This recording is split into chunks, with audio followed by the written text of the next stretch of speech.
믿음에 대한 심각한 오해가 있습니다. 그것은 믿음은 비이성적이며 비합리적이며 비논리적인 것이라는 겁니다. 믿음은 우리의 뇌의 작동을 멈추고 맹목적으로 추정하는 것이라는 것은 심각한 오해입니다. 전혀 그렇지 않습니다. 믿음은 많은 경우 분명한 증거가 있습니다. 때로 증거 없이 믿음을 요구할 때는 이미 주어진 증거로 쌓여진 믿음을 사용하도록 요구하는 것뿐입니다.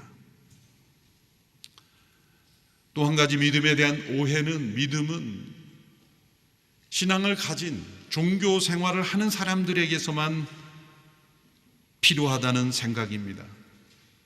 그렇지 않습니다. 우리의 삶의 모든 영역에 믿음이 요구되며 믿음으로 살아갑니다.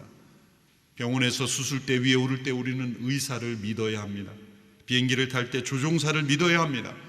결혼할 때 배우자를 믿어야 합니다. 우리의 모든 삶의 믿음은 작동되고 있으며 믿음으로 우리는 살아가고 있습니다. 그 믿음 이면에는 사회적 약속을 믿는 것이고 또 여러 사람들의 증인을 믿는 것이고 경험을 믿는 것입니다. 믿음은 허공에 떠 있는 개념이 아닙니다. 우리가 믿느냐 믿지 않느냐라는 질문이 아니라 무엇을 믿고 사느냐라는 질문이 더 합당한 것입니다. 하나님과 우리와의 관계도 마찬가지입니다. 우리가 하나님을 믿는다고 할 때 그것은 어떤 상상 속의 맹목적인 비성적인 믿음이 결코 될 수 없습니다. 우리가 무엇을 믿느냐라는 질문을 던질 때 하나님께서 우리에게 주신 약속을 믿는다라고 대답할 수 있어야 합니다. 하나님께서는 우리에게 믿음을 선물해 주셨습니다. 하나님께서 인간을 구원하실 때 인간을 구원하실 수 있는 모든 근거, 예수 그리스도를 통하여 인간의 죄를 용서하시고 의롭게 하시고 관계를 회복할 수 있는 모든 근거를 다 이루심과 동시에 하나님께서 우리에게 은혜로 주시는 모든 것을 우리가 믿음으로 받아들일 수 있게 되어야 합니다. 그런데 인간에게는 이 믿음조차 없습니다. 인간에게는 믿음보다는 불신이, 신뢰보다는 의심이, 우리 인간에게 타락한 마음에는 이렇게 불신과 의심이 가득합니다. 하나님께서 은혜로 주시는 구원을 믿음으로 받아들이는 것이 그토록 어렵습니다. 오직 은혜로 주시는 하나님의 구원이기에 사람들은 오직 믿음으로 받아들여야 하는데 사람들의 마음속에는 은혜로 받아들이는 믿음이 부족하다는 것입니다. 왜냐하면 우리가 살아가는 이 삶 속에서는 진정한 은혜가 참 찾아보기 힘들기 때문입니다. 우리의 삶 속에 이것이 은혜구나 라는 것을 체험한 적이 몇 번이 있습니까? 우리의 삶에 가장 은혜를 체험하는 것이 결국 부모님의 은혜 아닙니까?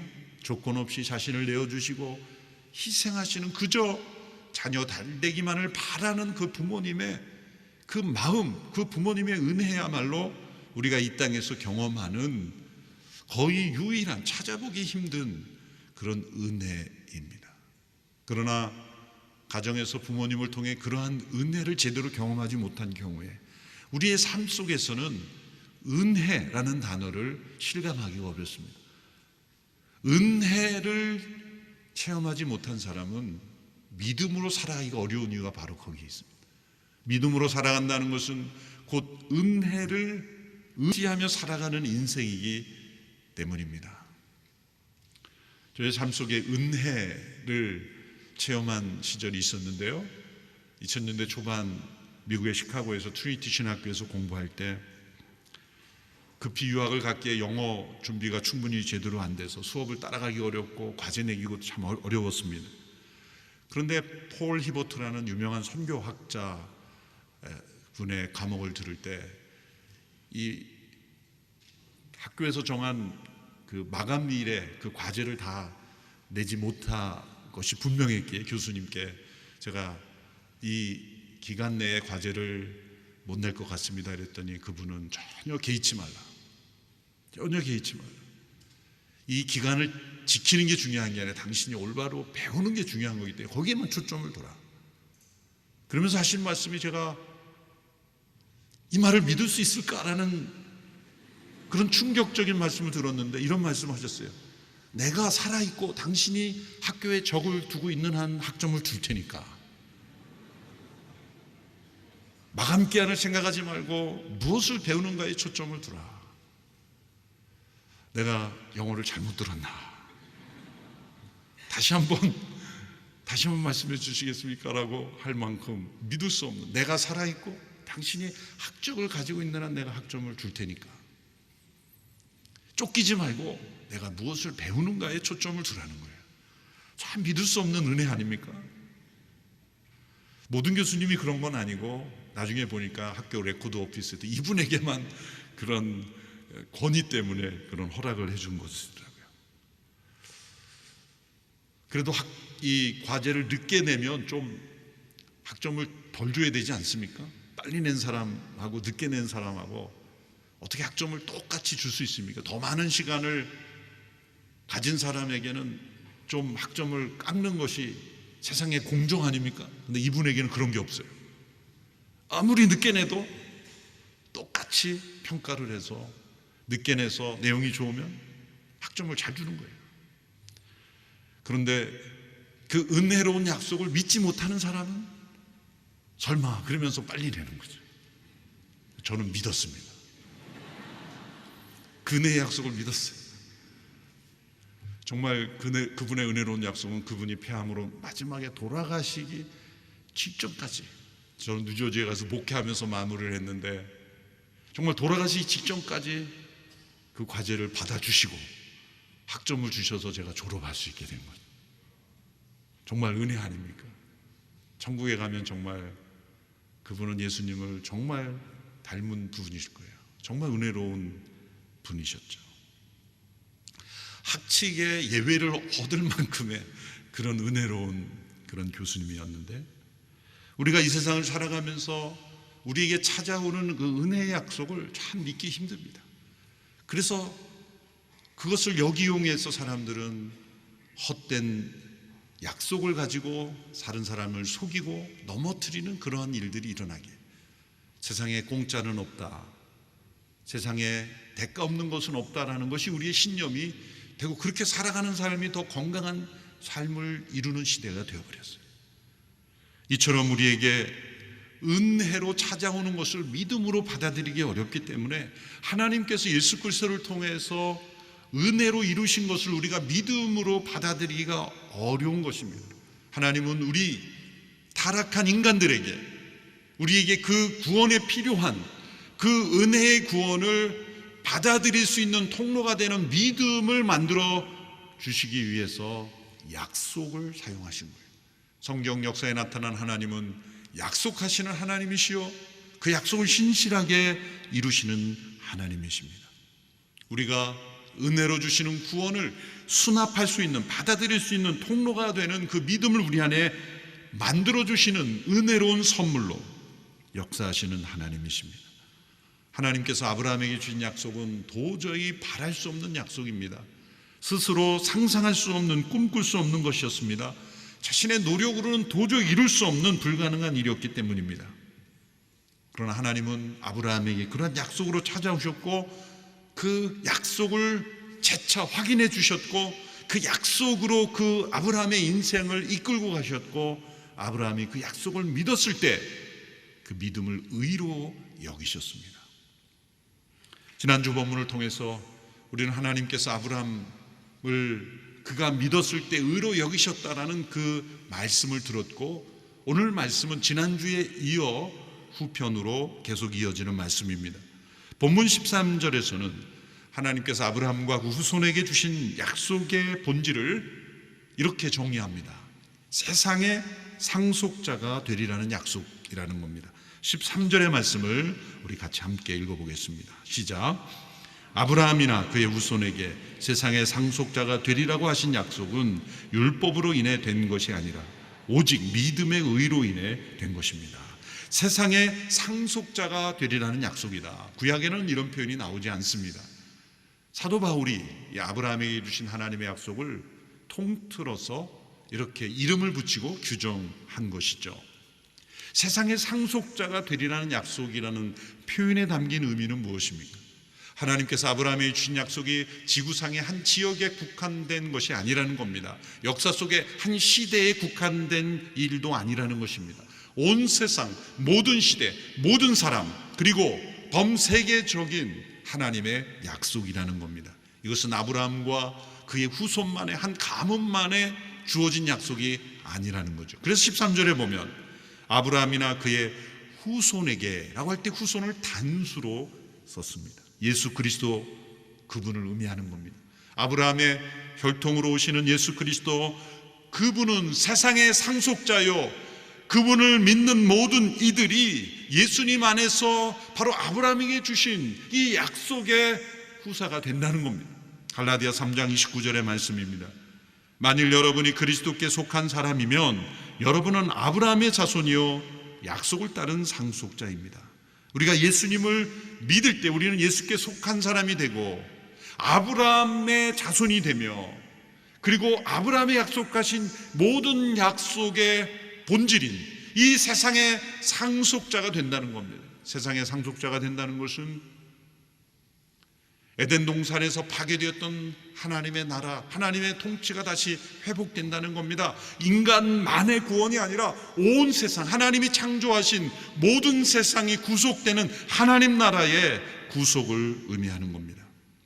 바로 예수 그리스도께서 그 세상의 상속자예요. 우리가 예수님을 믿을 때 바로 그 예수님 안에서 세상의 상속자가 동일하게 된다는 것입니다. 이렇게 어마어마한, 이렇게 스케일이 큰, 개인이 상상하기 힘든, 개인의 능력으로 이루어질 수 없는 이런 약속을 아브라함이 받았을 때 그가 아멘, 감사합니다, 할렐루야 그렇게 응답했겠습니까? 어리둥절했을 겁니다.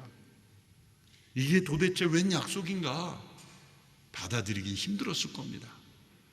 그래서 아브라함의 여정을 보면 시종일관 온전한 믿음으로 하나님을 기쁘시게 하는 믿음으로 응답하는 인생이라기보다 도리어 믿지 못하고 의심하고 불안해하고 불신앙으로 살아갔던 인생이 훨씬 많습니다.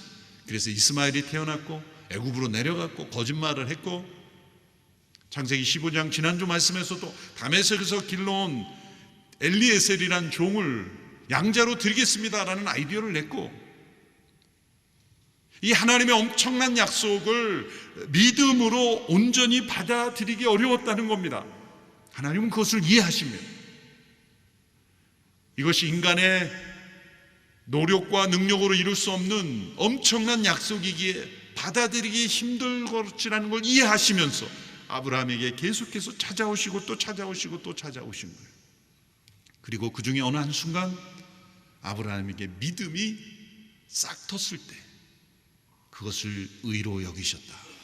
믿음이 싹 텄다는 표현을 쓰는 것은 온전한 믿음의 상태가 아니요 아직 불완전한 믿음의 상태라는 거죠. 왜냐하면 15장 이후에 16장 이후에 가면 이스마엘이라는 불신의 자녀가 태어난 이유가 바로 아직도 그 믿음이 온전히 견고하게 서 있지 못하기 때문인 거예요.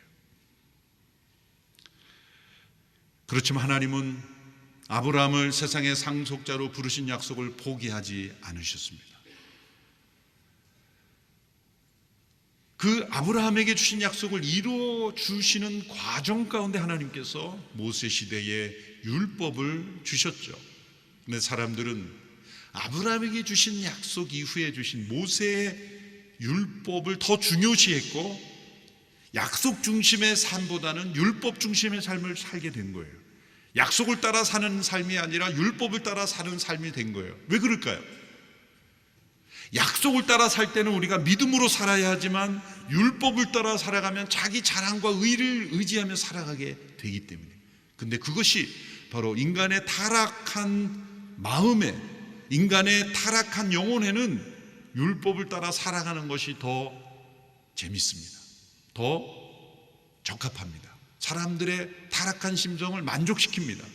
무엇인가 자신이 성취하면 그것을 자랑하고 싶은 욕망을 만족시키기 때문이죠.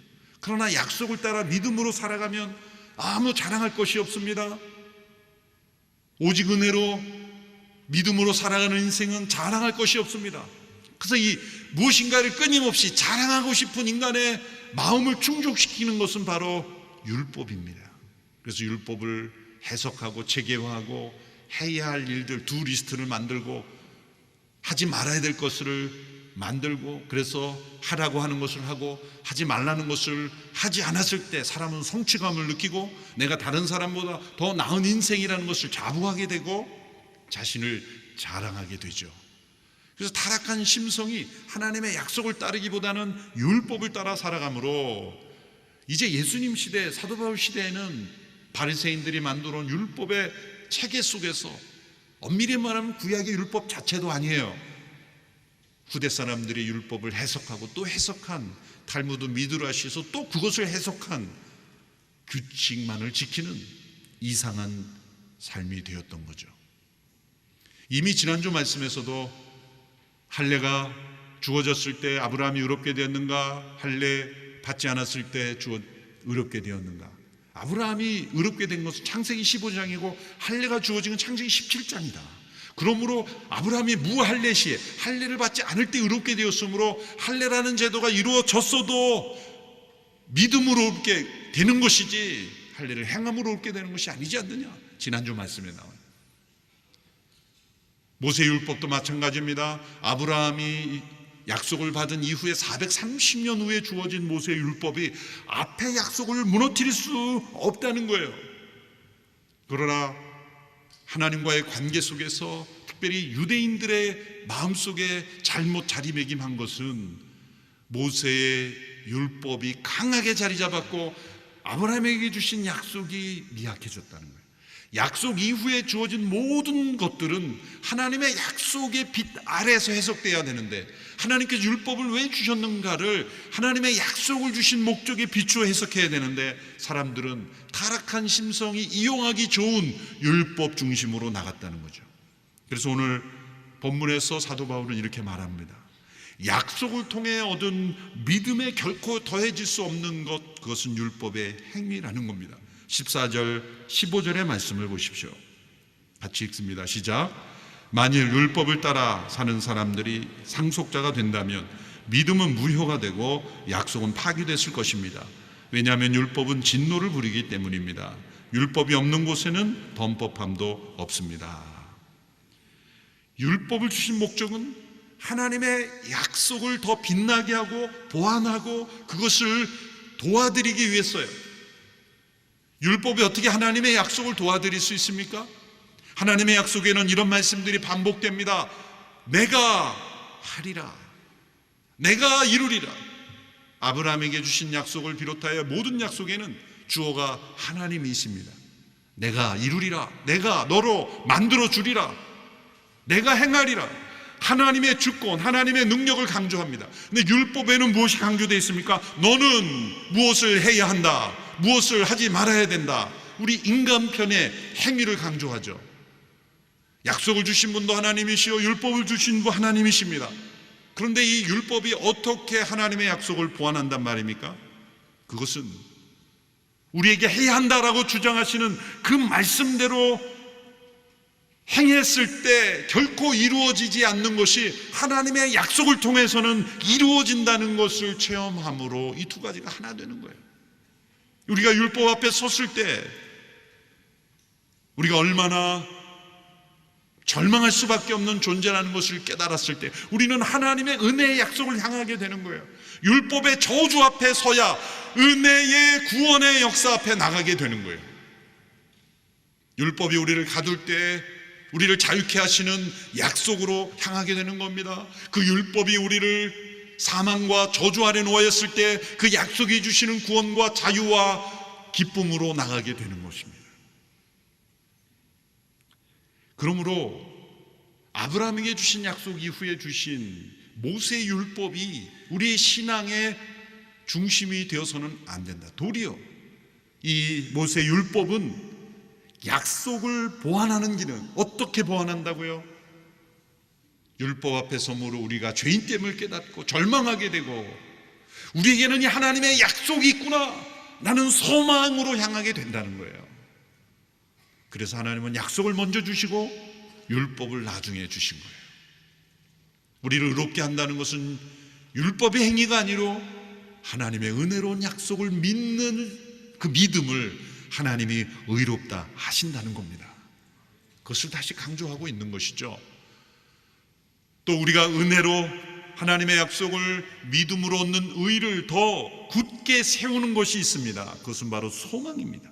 약속을 통해 얻는 믿음에 반드시 더해져야 하는 것, 그것은 바로 소망입니다. 오늘 본문 18절에서 22절의 말씀을 함께 읽겠습니다. 시작. 아브라함은 소망이 없는 가운데서도 소망을 갖고 믿었습니다. 이는 내 후손이 이와 같을 것이다 라고 하신 말씀대로 많은 민족의 조상이 되게 하기 위한 것이었습니다.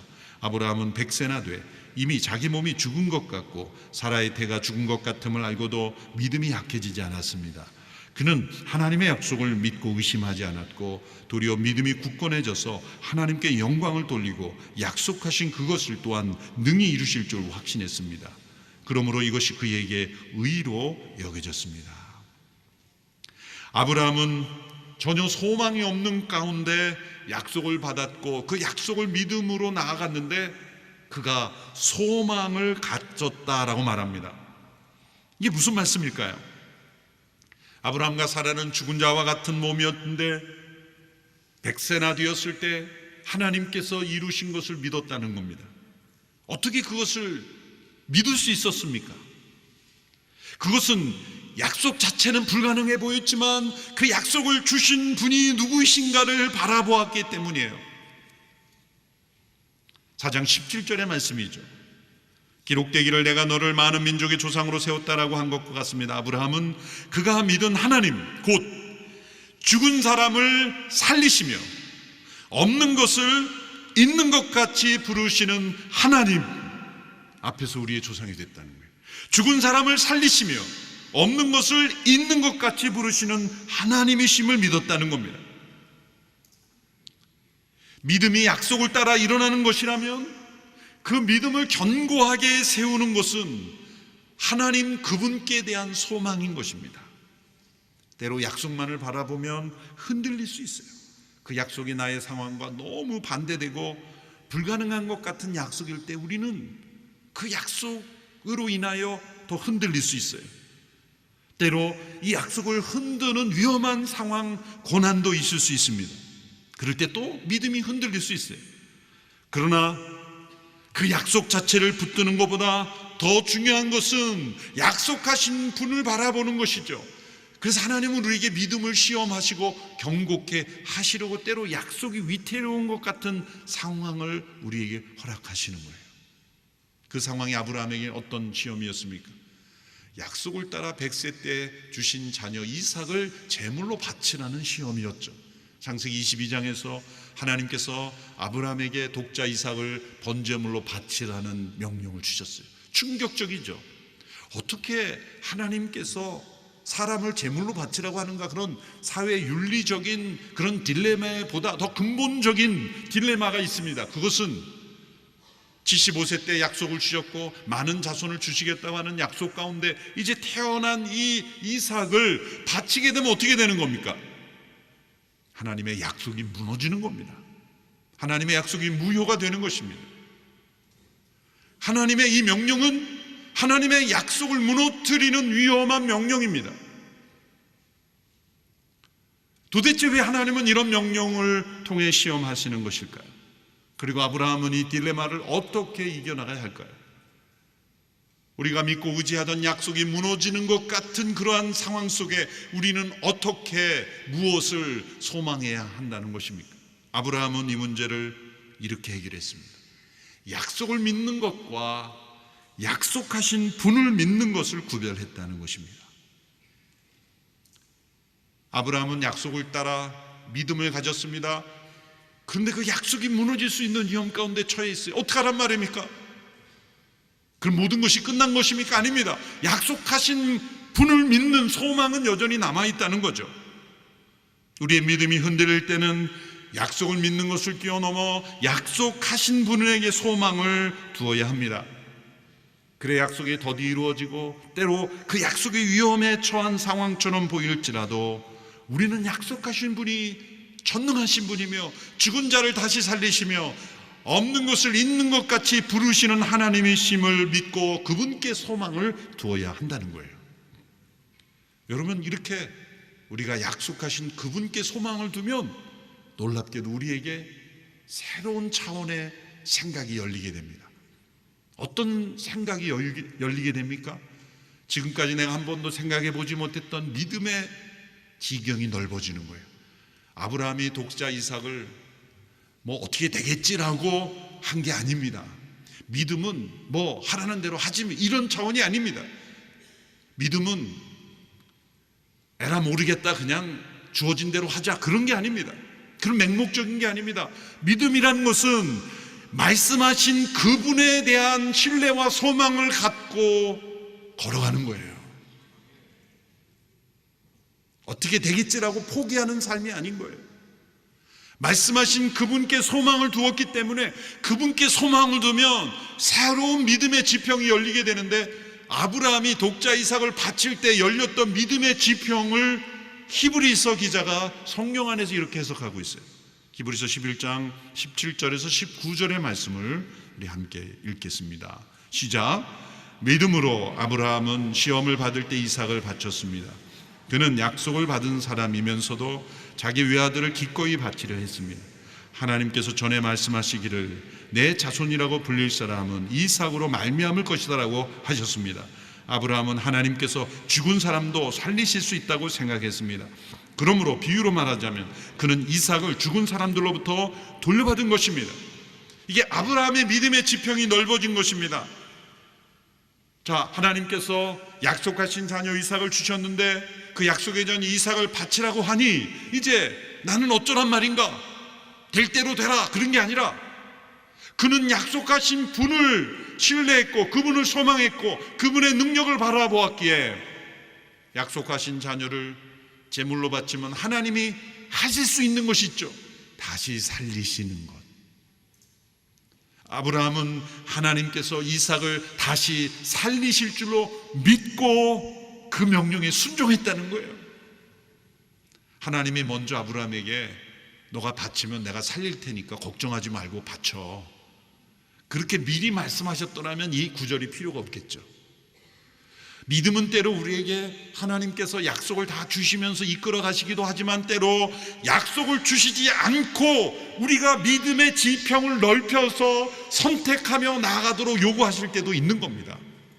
그럴 때 우리는 어떻게 해야 됩니까?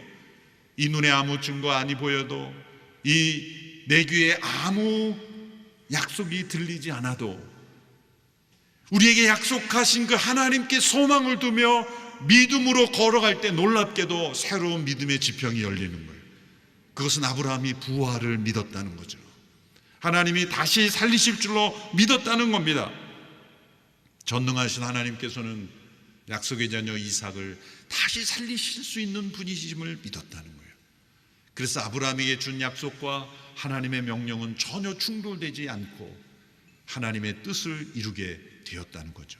이 아브라함의 믿음이 바로 우리의 믿음이라는 거죠. 4장 23절 24절의 말씀을 함께 보십시오. 읽겠습니다. 시작. 그에게 의로 여겨졌다는 말은 아브라함만을 위해 기록된 것이 아니라 의롭다는 인정을 받을 우리 곧 우리 주 예수를 죽은 사람 가운데 살리신 분을 믿는 우리도 위한 것이며, 여기서 우리라는 단어가 강조되고 밑줄 해야 됩니다. 우리도 의롭다는 인정을 받아야 하는데 하나님께서 우리를 의롭다 하시는 믿음, 어떤 믿음을 요구하시는가? 바로 하나님의 약속을 믿는 아브라함의 믿음, 또 약속하신 분께 소망을 두는 아브라함의 믿음이 우리에게도 있어야 합니다. 근데 우리는 무엇을 믿는 겁니까? 아브라함은 사라와 그를 통해 태어날 자석의 자녀를 믿었는데 우리에게는 무엇을 믿는 겁니까? 아브라함과 사내는 죽은 자와 같았던 그들의 몸에 육체적 생명이 태어나는 것을 믿었다면 우리에게는 죄와 허물로 죽은 자 가운데 있었던 우리 안에 영적 새 생명이 태어나는 것을 믿어야 한다는 거죠. 그리고 우리를 죽은 자 가운데서 다시 살리실 줄로 믿어야 한다는 거죠. 우리 안에 약속을 통해 주신 이 새 생명이 우리로 하여금 죄와 사망 가운데 죽음으로 끝나는 인생이 아니라 우리를 영원한 생명으로 부활시키실 하나님을 믿어야 한다는 거죠. 그것이 예수 그리스도를 죽음 가운데 부활하게 하신 하나님의 능력을 믿는 믿음이라는 겁니다. 그런 의미에서 아브라함의 믿음과 우리의 믿음이 연속성상에 있는 거예요. 우리를 의롭다 하시기 위해 우리에게 주어진 믿음의 조상이라는 겁니다. 아브라함은 장차 오실 예수 그리스도를 믿었지만, 믿음의 약속을 믿었지만, 우리는 이미 오신 예수 그리스도 안에 있는 약속, 그 예수 그리스도를 믿을 때 우리의 죄가 사함받고 우리를 의롭다 하시고 우리 안에 새 생명을 태어나게 하시고 그 생명이 우리로 하여금 부활로 영원한 나라로 이끄실 거라는 것을 믿을 때 하나님은 우리를 의로 여기신다. 이 모든 것을 하나님은 은혜로 이루신다는 거죠. 25절을 보십시오. 예수께서는 우리의 범죄로 인해 죽음에 넘겨지셨고 우리의 의를 위해 살리심을 받았습니다. 마틴 루터는 이 구절을 이렇게 잘 해석했습니다. 그리스도의 죽음은 죄가 죽은 것이고 그의 부활은 의가 살아난 것이다. 왜냐하면 그의 죽음을 통해 그는 우리의 죄를 만족시켰고 그의 부활을 통해 우리에게 그의 의를 가져오셨기 때문이다. 그의 부활은 우리가 그것을 믿을 때 우리 안에서 의를 일으킨다. 그래서 그것은 의의 원인이다. 하나님은 우리가 예수 그리스도를 믿는 믿음을 의롭다 여기시기로 작정하셨어요. 예수님의 죽음이 나의 죽음이라고 받아들이는 자를 용서하시고 예수님의 부활이 우리를 의롭게 하시기 위한 걸 믿을 때 우리를 실제로 의롭다 여기시는 거예요. 예수님을 통해 우리를 구원하시는 거죠. 이것은 약속입니다. 그리고 그 약속을 믿는 자를 바로 그러한 삶으로 인도하십니다. 오늘 우리에게 이러한 믿음이 있습니다. 아브라함이 약속을 따라 믿음으로 걸어가고 그리고 약속하신 분을 소망함으로 때로 아무 약속, 아무 증거, 아무 증표가 보이지 않아도 믿음으로 걸어가는 우리의 삶을 우리는 하나님께서는 인도하고 계십니다. 아브라함이 바랄 수 없는 중에 바랐던 믿음의 삶을 살았던 것처럼 우리의 삶이 때로는 우리가 믿는 복음의 약속과 너무 멀어진 것 같은, 전혀 상관없는 것 같은 이 현실의 삶 속에 복음은 우리에게 소망이 되어야 되고 능력이 되어야 합니다. 복음은 우리에게 삶의 능력입니다. 믿음으로 산다는 것은 어떤 개념이나 사상이나 허황된 맹목적인 삶이 아닙니다. 약속을 믿고 살아가는 이 믿음의 삶은 가장 현실적인 것이고 가장 능력 있는 삶입니다. 이런 약속을 믿음으로 얻는 의로운 삶으로 우리의 삶을 날마다 걸어가는 우리 모두가 되기를 축원합니다. 기도하겠습니다. 이 시간 잠시 함께 기도드립니다. 우리의 삶에 약속으로 찾아오신 예수님, 우리에게 영원한 생명을 약속하셨고 구원을 약속하셨습니다. 우리를 대신하여 죽으신 예수 그리스도, 그분을 통해 주신 약속을 믿음으로 받아들이시기 바랍니다. 그리고 약속하신 하나님을 소망하며 우리에게 영원한 생명으로 인도하실 것을 믿음으로 받아들이시기를 바랍니다.